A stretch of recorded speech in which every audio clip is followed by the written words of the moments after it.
تيك 1 اكشن. تيك 2. هنا نموذج من الجين اكس المندثر. قصة المتأرجحين على المرجحة. في متأرجحين في مصر كمان ياما. لا والله. لو شفت اي اناناسة مقلوبة يبقى ده مقبل يعني. لا ما تروحش هناك، تعال هنا اهوت.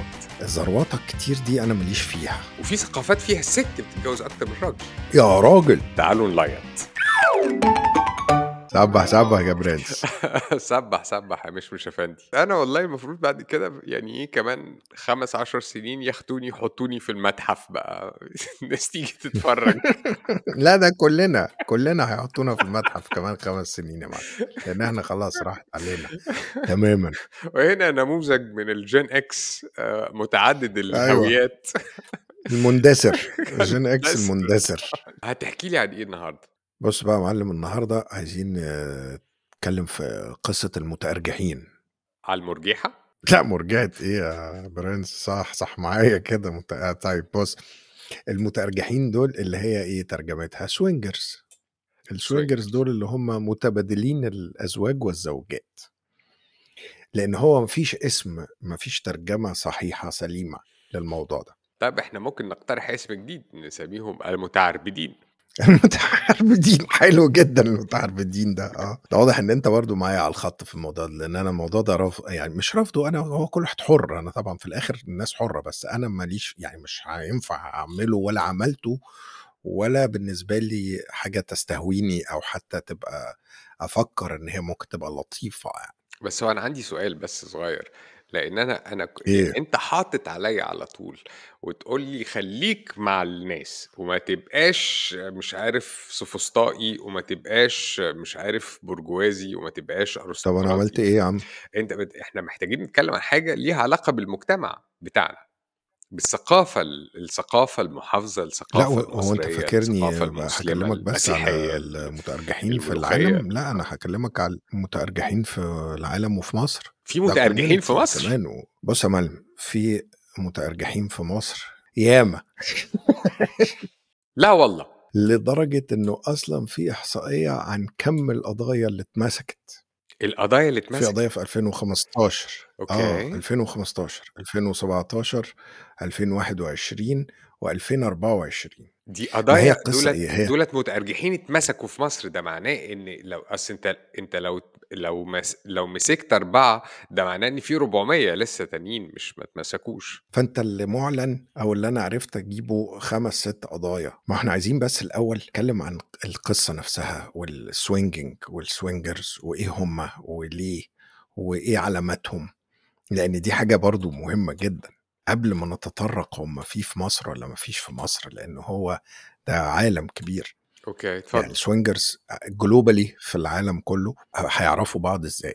يعني في العالم برضو، العالم متحرر أكتر من الشعوب في الشرق الأوسط، فسهل في ويب سايتس، في جروب شاتس، في مش عارف إيه. بس ده لما الناس تعرف بعض وتخش على الحاجات زي الديتنج أبس والحاجات دي. بس أنت بقى لو أنت عايز تبقى مع الأغراب كمان، مش مع الناس اللي جوه الكوميونتي، ايه العلامات بقى وايه ازاي الناس تعرف بعضها ان هم open to swinging؟ قول يا متقال عندك اي قول. فكرة عن القصة دي؟ خالص. اسمع بقى برنس. طب انت استنى اجيب ورقة دلوقتي وقلم عشان ادون، طيب عشان ياخد. لا ما احنا هنسجل دي للتاريخ. الحلقة دي بتسجلها للتاريخ. اتفضل. دلوقتي انت كابل، انت ومراتك او انا ومراتي، هزينا بعض ولقينا ان قشطة شغال، عايزين نجربوا الموضوع ده، وده مش حقيقي تماما بالنسبة لي، بس ولا anyway. بالنسبة لي. فهنعمل ايه؟ هتخش بقى اونلاين تدور، فتلاقي انه في مجموعة من العلامات الناس بتحطها على عربياتها، على بيوتها. ايه هي بقى؟ ايوه. علامة الاناناس المقلوبة. دي اشهر حاجة. لو شفت اي اناناسة مقلوبة يبقى ده الكابل ده open to swinging، مقبل يعني. اشمعنى الاناناس؟ ما تسألنيش يعني اشمعنى الجي كوميونتي خد علم الريمبو وشالوا منه لون عشان بقية الناس اتضايقت. هي كده. ده لسه في حاجات كتير ياما. استنى بس. اتفضل. تاني حاجة، تماثيل الصغيرة بتاعت الجناين اللي هي النومز. عارف النومز اللي هم الأقزام اللي هم أيوه، زي أيوه، أيوه. الحاجات الأقزام دي. المخيفة دي، التماثيل آه، المخيفة اللي بيحطوها في الجنينة. زي بتوع سندريلا اللي هي أقزام السبعة والحاجات دي، أو في تمثال من دول على الجنينة أو في البلكونة، يبقى الناس دي مقبّلة برضه. ولو الرجالة والستات لابسين دبلة سودا في إيدهم اليمين، ده يبقى أنت مقبّل برضه. حيوان أما إني حيوان صحيح. عدّيها، عدّيها، مش it's okay. هاعدّيها. وحيوان تاني، برضه؟ وحيوان الفلامينجو.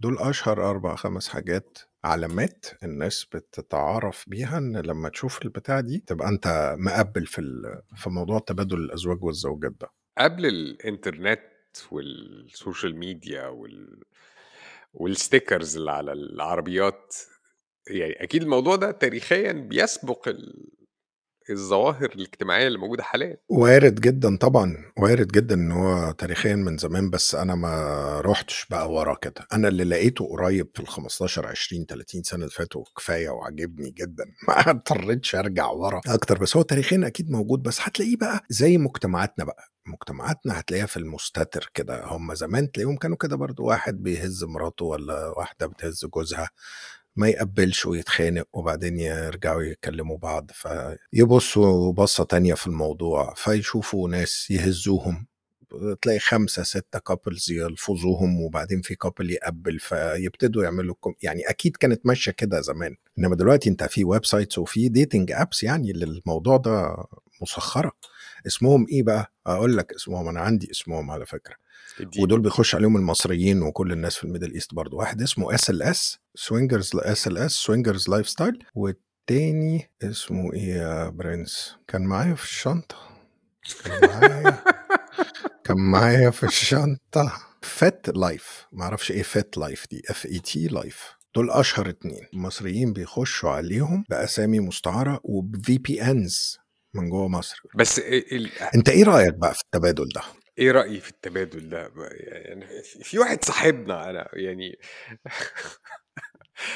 كان تبادل في حد لأ، كنا صاحبي انا كمان ولا صاحبك انت بس؟ لأ، صاحبنا إحنا الاتنين يا حبيبي، مش يا راجل. لأ، استنى لأ، ما تروحش هناك، تعالَ هنا أهوّة. آآ ماشي انا جاي هو اهو. هو ليه يعني عنده فضول بالثقافة الجنسية في المجتمعات المختلفة، وقارئ اه وباحث في الموضوع. اه فأنا عرفته حبيبي. ماشي كده شُفت اوكي. خلاص، أنت على طول عرفت أهو. فهمت خلاص. هو ده بيذاكر بس الحاجات دي. انا مش بكلمك ثقافيا، انا بكلمك شخصيا انسانيا. وزمان اتعرض عليا مره وحسيت لا لا، انا ما الزروطه الكتير دي انا ماليش فيها. ما أنا غصبٍ عني لازم هاتصفصط، لإن أنا ما باعرفش اتفضل، وانا هلم الدور.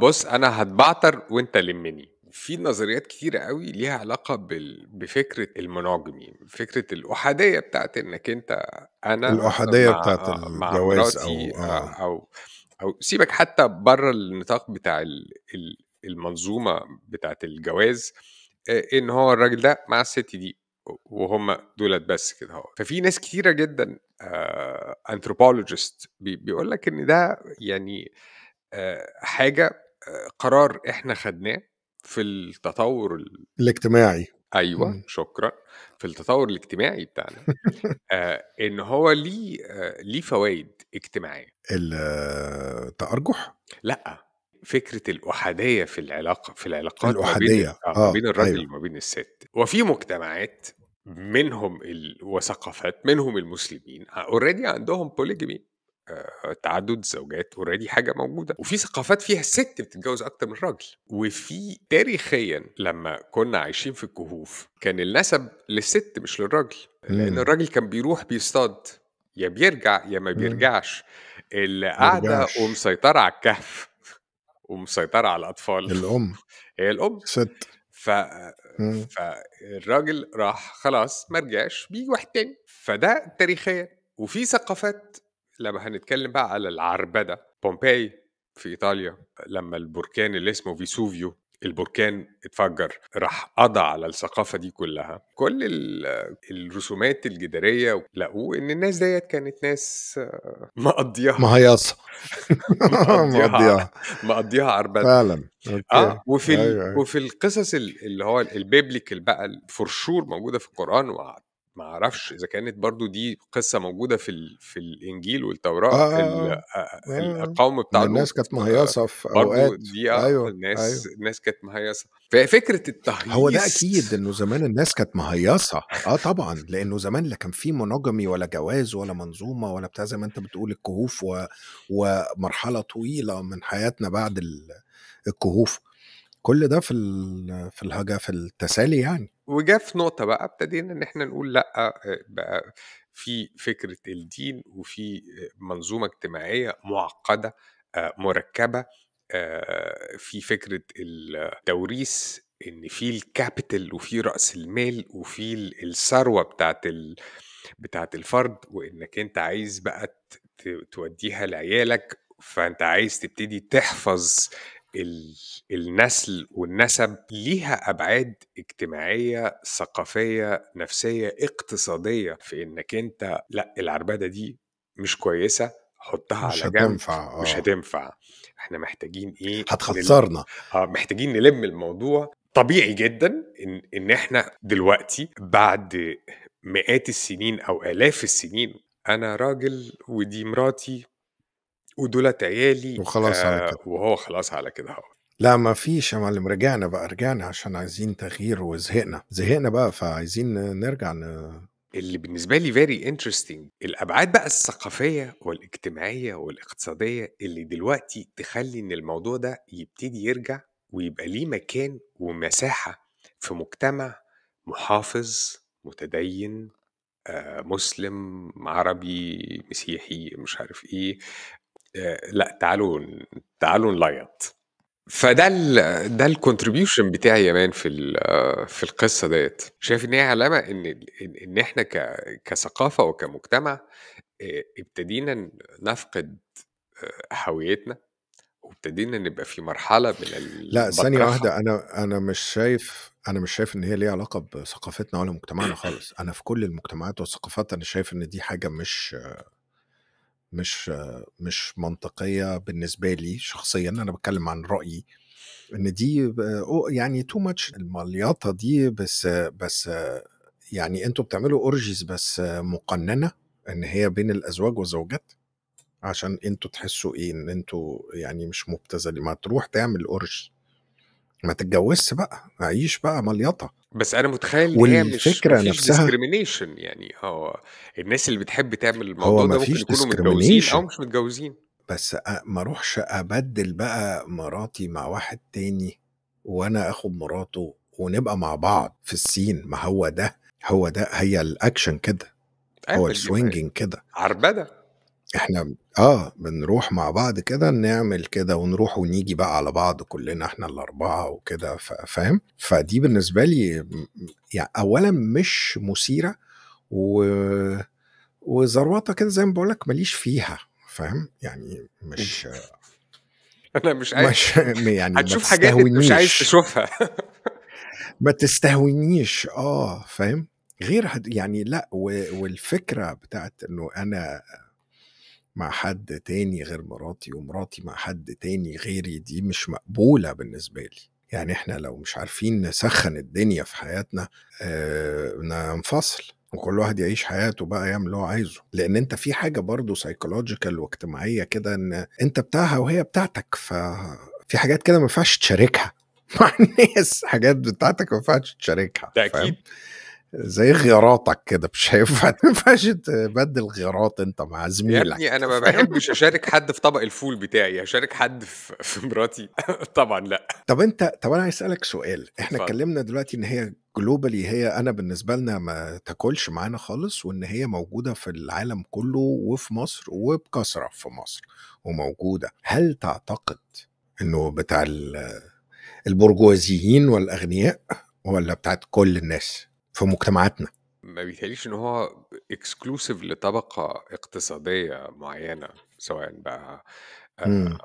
الطبقة العاملة الكادحة أو الطبقة اللي في النُص أو الطبقة العُليا، أنا بيتهيأ لي هيبقى موجود في كل الترانشات، بس هتلاقيه إمم. ممكن في ثقافات هيبقى أكتر من ثقافات تانية. يعني هي وجهة نظرك دي صح جدًا على فكرة، هي ما لهاش علاقة بالطبقة الاقتصادية ولا الاجتماعية، بس في ناس كانت متخيّلة إن هي حاجة من الزهق، فاللي معاهم فلوس أو الأغنيا أو الناس المتفتحة على العالم الخارجي أكتر هي اللي بتستقبل الحاجات دي وبتحاول تعملها عشان من باب التجربة والبتاع. إنما طلع اللي أنت بتقوله مظبوط جدًا بالفاكتس وبالحقائق، إنه أكبر شبكة تبادل أزواج وزوجات في مصر اتمسكت في 2015 واحد ومراته، وكانوا عاملين بقى يعني منظومة كبيرة جدا جدا جدا جدا، ومسكوا 44 كابل، فده رقم of course. يعني فاهم. كانوا فين بقى؟ في مدينة نصر. بس بعد كده بقى في واحدة في 2017 كانت فين بقى؟ شبرا الخيمة. 2019 في حلوان. 2024 في الزمالك. 2. واحدة في أكتوبر، لأ واحدة في أكتوبر، واحدة فين بقى؟ في الخليفة. الخليفة دي كان واحد ومراته، وحبوا يجربوا الموضوع فجربوه مع ناس، مشي الحال وهم انبسطوا، وهي كله بالموافقة أصله. طور بقى الموضوع والنتورك ابتدت تكبر، فبقوا هم إيه يسببوا من الموضوع ده، إن هم بقوا كل ما يجيبوا كابلين يدخلوهم مع بعضهم ياخدوا من كل كابل 5000 جنيه. المهم اتمسكوا ازاي بقى يا معلم؟ أيوه. بواب العمارة بلغ عنهم، فواضح ان بواب العمارة أوكي. طمع، لانه اكيد كان بياخد كوميشن، فطمع في انه يزود القرشين بتوعه، فالظاهر اختلفوا على التمن ما رضيوش، فراح مرائعهم الزنبوق التمام ومبلغ عنه، أوكي. والناس دي كلها اتلمت بقى. بس أنا عندي بس فضول، حيث إن حضرتك واضح إنك أنت متبحر في الموضوع ومذاكر الموضوع قانونيًا. يعني مش قوي. ال ال ال اجي لك هو قانونيا، قول لي إيه الجريمة؟ سؤالك ايه. هقول لك حالا. الجريمة تحريض على الفجور، أو ممارسة الدعارة، أو خدش الحياء العام. هم دول الثلاث حاجات اللي بيستند عليهم في القضايا، بس أكبر واحدة التحريض على الفجور وممارسة الدعارة، بالذات في الكيس اللي أنا لسه حكيها، لأن دي كان فيها فلوس رايحة وجاية ودفع وكده، فده كده دعارة. أيوه، ما ماليش دعوة بقى الدعارة مفهومة. إن هم موافقين. إنما الدعارة مفهومة، بس هي فكرة ما هو فكرة أصل الفجور دي أصلها كلمة مطاطية جدا. هو إيه ما هو الفجور؟ احنا بلد كلها مطاطية هي جت على دي. أنا فجور بس عايز فجور. أقول إن أنا مش موافق على مش الactivity موافق أنا كمان، خالص، بس ولا أنا أنا. يعني بس هي فكرة إن في 3 أو 4 أشخاص دخلوا حتة قفلوا الباب عليهم وعملوا اللي هم عايزين يعملوه. وبدون هو فلوس، هم حرين، هم حرين طبعا طبعا. بس احنا بقى نرجع بقى للحتة بتاعت ثقافيا واجتماعيا إمم. ودينيا، كل ده سايح في بعضه يا برنس. احنا ما عندناش كل حاجة لوحدها، إمم. احنا الدين والسياسة والاجتماعيات والثقافة والقانون داخلين في بعض، كلنا حتة واحدة. كوكتيل. فهو كوكتيل فخفخينة. أنا اللعبة دي مش بتاعتي، مش هالعبها، ما بتعجبنيش، ما بس هم حرين باحبهاش، مش طبعا موافق، بس يلعبوها، ما اللي عايز يلعب حبسهمش. يلعب، أنا ايوه مش مشكلتي. يلعب طبعا. طالما إن هو ايوه الموضوع consensual والناس موافقة يا داخل ما بين consensual دي يعني بالتراضي يا جماعه، يعني كل الناس بالتراضي. موافقه انه كله يعمل بالحب يعني. افتكرت يحضرني في هذا الموقف احضرني قصة، تاني. قصة اتفضل. anecdotal يا ماشي. أستاذ. اتفضل. لما كنت فكاهيه يعني انكدوتال دي يعني فكاهيه. لما كنت آلاتي أيام الكلية، كان في حفلة راس سنة في مطعم طلياني في أرض الجولف، ورحت أنا مم. وواحد صاحبي آلاتي برضو زي حالاتي عشان نحيي الليلة. ففي راجل ومراته وبنته، احنا عملنا بقى مزيكا رومانسية شوية، فالناس ابتدت ترقص. فالراجل بنته مثلا عندها بتاع 14 سنة ولا حاجة، فالراجل رقص مع مراته، وبعد كده هوت رقص مع بنته صاحبي الآلاتي، مم. اللي هو خنفس برضو يعني ايوه بنلعب ايوه مزيكا ايوه. وبنغني سامر تايم، مش وإحنا إمم. ماشيين قال لي: "شُفت الراجل قليل الحياة اللي بيرقص مع بنته؟" إيه يا مان؟ إيه؟ يا راجل! آه والله. المزيكاتي اللي بيلعب معاك اللي المزيكاتي جاي ده الآلاتي هو يا شافها ابني. كده، هو شافها كده؟ هو شافها كده أهوّة. فإحنا دلوقتي بنتكلّم على مجتمع يعني آه، في هذا التناقض الغير عادي، إن أيوه، هو واحد آلاتي شايف راجل بيرقص مع بنته رهيبة، في راس تناقضات السَنة، أيوه، إمم. شايف إن دي قِلّة حياة. إنه آآ over وقِلّة حياة، وفي وفي كده، ناس وفي المتأرجحين، متأرجحين فين في المنطقة اللي قُلتها اسمها إيه؟ الخليفة وحلوان الخليفة، وشبرا الخيمة الخليفة ومدينة العباسي. نصر، آه. ف الخليفة العباسي يا عم أنت يا ابني منطقة الخليفة واسم الخليفة ده من أشهر الأقسام جنب أصلًا في إيه؟ مصر، وعلى طول باقول فيها لك إيه، مشاكل وقضايا، ما هو تناقض لو مكان رهيب موجود أنت كنت إن ده هتقول هو فين؟ يا عم موجود طبعًا، في أنا العباسية؟ مش عارف هو فين، لأ أنت مش أيوه كده. أنا والله بُص يا مش أفندي، أنا باشكرك بصراحة، لإن يعني الله إحنا يخلّيك، بنتهزّق وإحنا بنقولش أصلًا أي حاجة خطر، وأنت كده دخّلتنا في حتّة يعني حارة سد، ليه يا عم، لإنه ليه؟ هو إحنا مجتمع متناقض في ذات نَفْسه.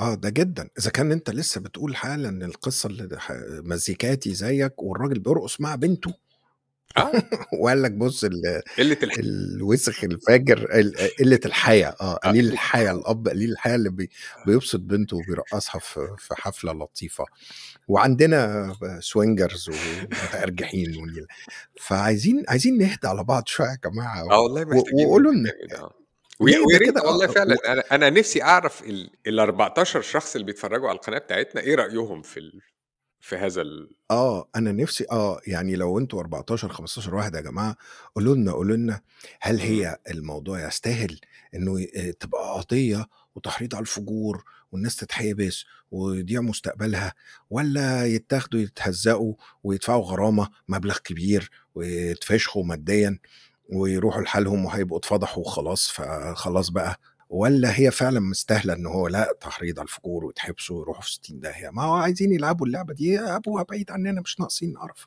أنا هاقول لك أنا يعني توقعاتي، ماشي. اللي بيحبّوا يتأرجحوا هاقول لك إحنا دَقّة قديمة ومُخّنا مقفول و وjudgemental، واللي ضد التأرجح هيقول لك إحنا بنحرّض على الفجور لإن إحنا شايفين إن كل واحد حُر يعمل اللي هو عايز يعمله، مع إن إحنا رافضين نعمله، إحنا مع إننا ضده ما مش لأ، إحنا شخصيًا مش ما هو أنت عايزينه، مش ما هو أنت مش إحنا مش موافقين دلوقتي عليه أساسًا. إحنا عايشين في حياة الوسط مرفوض، أنت ما ينفعش تبقى في النُص، آه، أيوه. أنت يا إمّا متأرجح، يا إمّا يا إما متزمت، ما ياكلش. وربنا يستر علينا يا هنشوف. مش أفندي في هذا العبث. صبّح، صبّح يا صبّح، برنس في صبّح يا هذا جميل. العبث.